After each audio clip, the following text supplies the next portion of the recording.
In Australia, there is an advocate group called the Good Education Group, and they are encouraging people leading up to Christmas to have a no gender December. Just stay with me for a second, we'll explain what that actually means, because it could be taken the wrong way, to be honest with you.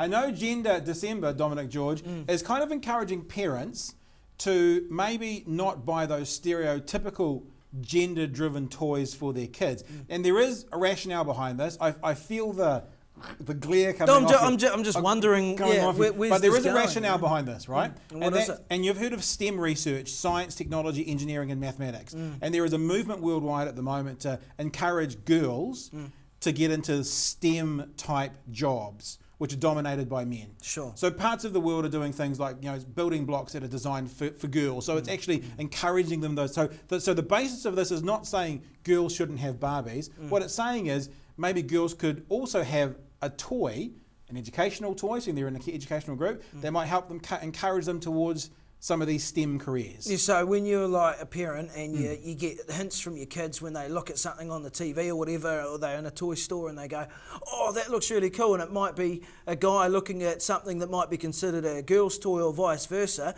As a parent, you'd probably take the hint and, you generally sort of follow the lead of your kid a lot of the time, don't you? I think you do. I mean, I think also, though, you as an adult and as a parent have the ability to shape. Of course you do. What and so if you've got little Johnny, you're going to buy him, little Johnny toys, aren't you? Boy toys. No, that's not what I would do. I wouldn't necessarily. But you're so much better than everybody else. But there's so much more enlightened. So what would you do then, Parent of the Year? I don't think that it matters what I don't follow. I don't think it's smart to only follow the stereotypical trends. For the gender roles we assign our children. I think if little Johnny wants a Barbie, then little Johnny should have a Barbie for Christmas if he wants. Yeah. If little Johnny wants a rugby ball, then little Johnny can have a rugby ball. But I guess what they're saying is, as parents, we too often decide that little Johnny should have a rugby ball, rather than saying if little Johnny wants a pink doll's house, that's actually okay as well. Now, just to take one step back, we're not actually talking about necessarily that. We are talking about toys that encourage them into an educational area. So we're not just talking about boys wanting pink things and girls wanting blue things. We're talking about the area of science, technology, engineering and mathematics. So let's think Lego. That would be something that you could put into engineering, right? So Lego is often and typically seen and marketed as a boy's toy. But if girls want Lego, girls should have Lego this Christmas. Well, if girls want Lego that are police stations and they are blue, then girls should be able to have that. So I think what they're actually saying, my interpretation of what they're saying, is that encouraging parents to think about what they're giving their kids.